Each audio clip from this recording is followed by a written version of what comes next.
तो हे दोस्तों, आज हम पढ़ने जा रहे हैं एक चैप्टर जिसका नाम है माँ। माँ बहुत ही खूबसूरत चैप्टर है, ऑफ कोर्स एक खूबसूरत सा शब्द है।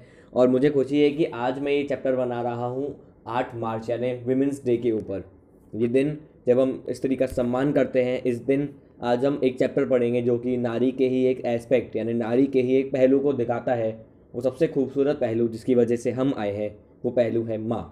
तो माँ लिखा है बाल कवि वैरागी ने। अगर बात करें बाल कवि वैरागी की, तो जितना ओटी में आ सकता है उतना मैं आपको बता देता हूँ इनके बारे में। इनका जन्म हुआ था 10 फरवरी 1931 को रामपुर ज़िले के नीमच गांव में। और इनका ओरिजिनल नेम है नंदराम दास वैरागी, यानी इनके पेरेंट्स ने इनका नाम बाल कवि नहीं रखा था, इनका नाम रखा गया था नंदराम दास वैरागी। बाद में इनका नाम बाल कवि वैरागी पड़ा। इन्होंने बहुत सारी मूवीज़ में सॉन्ग भी लिखे हैं। इन्होंने करीबन छोटी बड़ी 25 फिल्म्स में म्यूज़िक दिया है। अब बात करते हैं पोएम्स की। तो ये जो माँ है, ये कलेक्शन है 2 पोएम का। 2 पोएम, पहली पोएम है विश्व की शुभकामना माँ, ये लिखा है बाल कवि वैरागी ने। और दूसरा है माँ बस यह वरदान चाहिए, ये है संकलित है, यानी आपको इसके राइटर का नाम नहीं पता, मुझे भी नहीं पता। तो आइए पढ़ते हैं पहली वाली पोएम और फिर उसका मतलब देखेंगे। तो पहली वाली पोएम इस प्रकार है कि मैं धरा का धैर्य हूँ, ज्योति हूँ मैं ही गगन की, अगन की मैं ही लपट हूँ, तीव्र गति हूँ मैं पवन की, नीर का गंभीर स्वर हूँ, वत्सला हूँ वंदना हूँ, मैं जननी हूँ जन्मदात्री, विश्व की शुभकामना हूँ, लोरियाँ गाकर सुलाया अब जगाती हूँ तुम्हें, भैरवी गाओ उठो रास्ता दिखाती हूँ तुम्हें, मत मुझे टालो संभालो होश से कुछ काम लो, जब कभी आए मुसीबत सिर्फ माँ का नाम लो, जब कभी आए मुसीबत सिर्फ माँ का नाम लो। ये लिखा है बाल कवि वैरागी ने। तो आइए देखते हैं लाइन्स का मीनिंग। तो मीनिंग क्या है कि मैं धरा का धैर्य हूँ, ज्योति हूँ मैं गगन की, अग्नि की मैं लपट हूँ, तीव्र गति हूँ पवन की। यानी वो कहते हैं कि जो माँ है वो अपना परिचय देते हुए कह रही है कि मुझ में धैर्य है। कैसा? इस धरती की तरफ। इस धरती पे अपन डिफॉरेस्टेशन करते हैं, पोल्यूशन फैलाते हैं, गंदा करते हैं, धरती से माइनिंग करते हैं, इतना कुछ करने के बाद भी धरती धैर्य बांधे हुए है। तो धैर्य का प्रतीक है धरती। तो मैं धरा का धैर्य हूँ, मतलब धरती की तरह मुझ में पेशेंस है, धैर्य है। ज्योति हूँ मैं गगन की, यानी मैं आसमान की तरह हूँ जो कि एकदम ब्रॉड है, ब्रॉड माइंडेड है, ज़्यादा सोचने वाली, एक रोशनी देने वाली, सब कुछ स्टार्ट करने वाली। एक सर पे जो छत है गगन की तरह, वो माँ होती है। अग्नि की मैं लपट हूँ, यानी मैं अग्नि की तरह तेज है मुझ में, पवन की तरह मेरी गति है। अगर प्रैक्टिकली बात करें तो एक माँ की गति इतनी ज़्यादा होती है कि रात को अगर 12 बजे भी वो सारा काम निपटा कर सोती है तो सुबह 7 बजे उनका ब्रेकफास्ट रेडी रहता है। अपने ससुर जी, अपनी सास, अपने पति, सारे काम वो इतनी स्पीड में कर देती हैं कि प्रशंसनीय है। शायद कोई लड़का या कोई मर्द शायद ही इतना काम कर पाए जितना एक माँ मैनेज कर लेती है। तो फिर वो कहते हैं कि नीर का गंभीर स्वर हूँ, वत्सला हूँ वंदना हूँ, मैं जननी हूँ जन्मदात्री। तो वो कहते हैं नीर की तरह गंभीर, मतलब माँ पानी की तरह गंभीर है। और माँ वत्सला है, वंदना है, मतलब एक पूजा है, देवी है। जननी यानी हमें जन्म देने वाली है, जन्मदात्री उसी का पर्यायवाची है। तो जननी है, जन्मदात्री है, हमें पालने वाली भी है, और विश्व की शुभकामना है, यानी विश्व के लिए एक वरदान है। कहते हैं अगर मतलब भगवान हर जगह नहीं हो सकता, इसीलिए उन्होंने माँ बनाई, तो वो एक शुभकामना है। और इतनी अच्छी शुभकामना है कि आप भगवान को भूल सकते हो, ये कह सकते हो कि भगवान नहीं है, लेकिन इस शुभकामना को या भगवान के स्वरूप को, माँ को आप कभी नहीं भूल सकते। फिर वो कहते हैं कि लोरियाँ गाकर सुलाया अब जगाती हूँ तुम्हें, भैरवी गाओ उठो रास्ता दिखाती हूँ तुम्हें। तो वो कहते हैं कि लोरियाँ गाकर मैंने तुम्हें सुनाया, मतलब माँ कहती है अपने बच्चे को कि मैंने तुझे जब लोरियाँ गाकर सुलाया तो अब मैं तुझे मोटिवेट करती हूँ, जा अपना काम कर। चाहे वो काम हो देश को आज़ादी दिलाने का काम, चाहे वो देश की उन्नति का काम हो, चाहे कुछ सर्वश्रेष्ठ काम हो, लेकिन ये नहीं है कि बस तुम सोते रहो। मतलब एक चीज़ इसमें दिखती है कि एज के हिसाब से माँ अपने आप को एडेप्ट कर लेती है। वो अपने 2 साल के बच्चे को ये सिखाएगी कि बेटा सो जा, अपने 5 साल के बच्चे को सिखाएगी थोड़ा बहुत आ सीख और सो जा, 10 साल के बच्चे को ये सिखाएगी कि पढ़ाई की टेंशन कम ले, सो जा और पढ़ाई भी कर, 15 साल के बच्चे को सिखाएगी पढ़ाई पे फोकस कर, 20 साल के बच्चे को सिखाएगी करियर पे फोकस कर, 40 साल के बच्चे को सिखाएगी कि फैमिली को सपोर्ट कर, फैमिली को संभाल। यानी माँ हर सिचुएशन के हिसाब से बच्चे को सिखाना जानती है।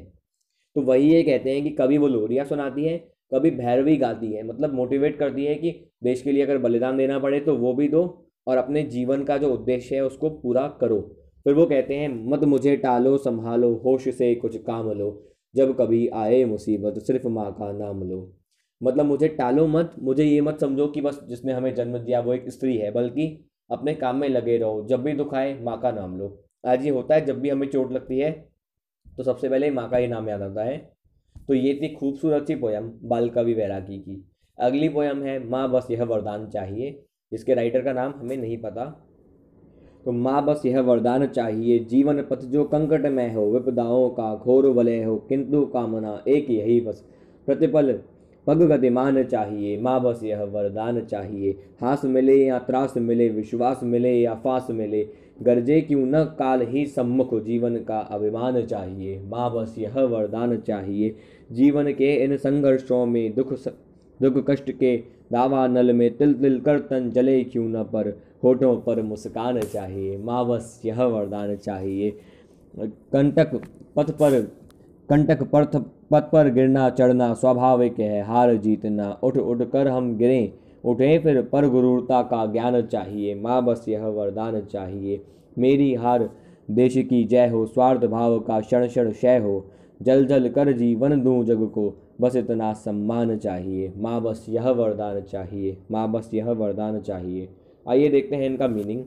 तो माँ बस यह वरदान चाहिए, जीवन पथ पर जो कंटक में हो, विपदाओं का घोर वलय हो, किंतु कामना एक यही बस, प्रतिपल पग गतिमान चाहिए। मतलब माँ मुझे ये वरदान दो कि जीवन में कितनी भी ज़्यादा कठिनाइयाँ आए, विपदाएं मतलब प्रॉब्लम्स या ट्रबल्स मुझे कितनी भी घेर लें, लेकिन बस एक डिज़ायर मेरा है कि मेरे कदम कभी ना रुके। यानी प्रॉब्लम कितनी भी हो, मैं आगे बढ़ता रहूँ, मेरे कदम सिचुएशंस न रोक पाए।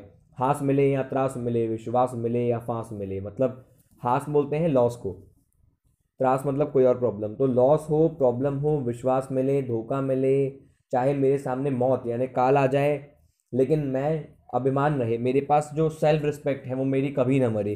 चाहे कोई भी लॉस हो जीवन में, कोई भी सिचुएशन हो, तो माँ मुझे ये वरदान दो कि मैं अपनी सेल्फ रिस्पेक्ट को कभी भी न खोऊं। जीवन के इन संघर्षों में दुख कष्ट के दावानल में, दावानल बोलते हैं आग की नदी को। तो वो कहते हैं कि जीवन में संघर्ष हो, दुख हो, कष्ट हो, चाहे मुझे तिल तिल कर जलना पड़े, लेकिन मेरे होठों पर एक मुस्कुराहट हो। तो माँ मुझे ये वरदान दो कि मेरे होठों की मुस्कुराहट कभी न जा पाए, चाहे मैं तिल तिल कर मरूं, चाहे मेरे सामने कितनी भी प्रॉब्लम आए, दुख हो, लेकिन ये मुस्कुराहट न जाए, जो आप इस इमेज में देख सकते हैं। फिर वो कहते हैं कंटक पथ पर गिरना चढ़ना स्वाभाविक है, हार जीतना। देखो जीवन की सच्चाई है, अगर हारोगे तो जीतोगे, प्रॉब्लम भी आएंगी, सॉल्यूशंस भी आएंगे। एक टाइम ऐसा होगा जब प्रॉब्लम नहीं होगी, एक टाइम ऐसा होगा जब प्रॉब्लम्स ही प्रॉब्लम्स होगी। तो मैं हर बार गिरूं उठूं गिरूं, पर गुरूरता हो, मतलब एक एटीट्यूड रहे मेरे पास, एक विनम्रता रहे, एटीट्यूड रहे, मुझे एक मतलब सेल्फ कॉन्फिडेंस हमेशा रहे, चाहे कितनी भी प्रॉब्लम्स आए, चाहे कितना भी मेरे पास फेलियर्स आए, हर फेलियर को, हर स्टोन को मैं एक स्टेपिंग स्टोन, मतलब उसके ऊपर चढ़ चढ़ के मैं आगे बढ़ता रहूं, फेलियर एक स्टेप बने सक्सेस की तरफ। फिर वो कहते हैं मेरी हार देश की जय हो, स्वार्थ भाव का क्षण क्षण क्षय हो। मतलब वो कहते हैं कि स्वार्थ भाव मेरे अंदर न हो, मेरी हार देश की जय हो। अब देखो वो पैट्रियोटिक हो गए थोड़ा सा। अभी हम बात कर रहे थे अपने जीवन के बारे में कि मैं कैसे तरक्की करूं और मैं दूसरों के बारे में सोचूं। अब वो टोटली देश की तरफ टर्न हो जाते हैं और वो ये कह रहे हैं, यानी जिसने भी लिखी है, संकलित है क्योंकि ये पोयम, तो वो कहते हैं कि मेरी हार देश की जय हो, यानी मेरा जो जीवन हो वो इस भारत देश की सेवा में समर्पित हो। स्वार्थ का क्षण क्षय हो, स्वार्थ का क्षण मेरे जीवन में न हो जब मैं अपने बारे में सोच रहा हूँ। जल जल कर जीवन दूं जग को, बस इतना सम्मान चाहिए। जल जल कर जीवन मतलब कैसे, जैसे एक दिया होता है, खुद जलता है दूसरे को रोशनी देता है, जो पेड़ होता है दूसरों को फल देता है। तो उस तरीके से क्या हो कि मुझे वो सम्मान मिले कि बस मैं दूसरों के लिए जिया, मैंने दूसरों के लिए कुछ किया, यानी जैसे वो पोएम लिख के हमें मोटिवेट किया। तो आई थिंक उनका ये जो वरदान था वो उन्हें मिल गया। अपनी वो एंड करते हैं पोएम को इसी बात से कि माँ बस यह वरदान चाहिए, माँ बस यह वरदान चाहिए। तो दोस्तों ये तो हुई बात बुक की, लेकिन बुक के अलावा मैं आपको कुछ लाइंस बताना चाहूँगा माँ के ऊपर। तो ये लाइंस मैंने भी कहीं सुनी थी कि ऐसा नहीं है कि माँ को बनाकर खुदा ने जश्न मनाया, कि ऐसा नहीं है कि माँ को बनाकर खुदा ने जश्न मनाया, बल्कि वो बहुत पछताया। क्यों, आगे की लाइन में देखते हैं कि खुदा का काम था मोहब्बत करना, वो माँ करने लगी। खुदा का काम था हिफाजत करना, वो माँ करने लगी। तो माँ खुदा के सारे काम करने लगी, और देखते ही देखते उसके सामने कोई और परवरदिगार हो गया। देखते ही देखते उसके सामने कोई और परवरदिगार हो गया और माँ को बनाकर खुदा सचमुच बहुत पछताया, क्योंकि जब उसने माँ को बनाया तो खुदा खुद बेरोज़गार हो गया। खुदा खुद बेरोज़गार हो गया।